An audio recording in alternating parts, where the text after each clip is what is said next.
Ang ulam na pwede sa bahay, pwede rin panghanda. Kung may chicken kayo, pwede nyong gawin ito. Timplahan lang ng patis at paminta. Then, leave for at least 10 minutes. Tapos, isisir lang natin ito.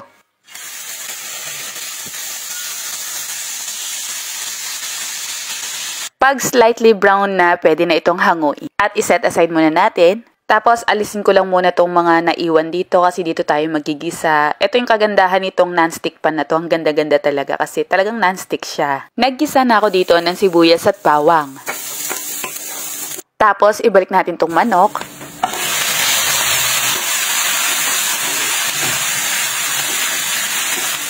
Sangkutsa lang natin ito maigi. Tapos, lalagyan natin to ng toyo. Ito, bumili rin ako nito, 290 ml lang, Sprite. Paminta. Tapos, tatakpan natin to hanggang sa lumambot yung chicken. After 10 minutes sa mahinang apoy, ay hinalong ko muna tong maigi para naman magpantay yung kulay at saka yung pagkakaluto. Tapos, tatakpan natin ulit for about 5 minutes. So, ayan, haluin natin tong muli. Itong ganitong klaseng ulam, actually, pwede nyong ipang handa. Kasi masarap naman talaga. Next, ay naglagay tayo dito ng tomato sauce. Gumamit ako dito ng chickpeas kasi itong meron ako dito. Pero pwede talaga yung green peas. At green and red bell pepper.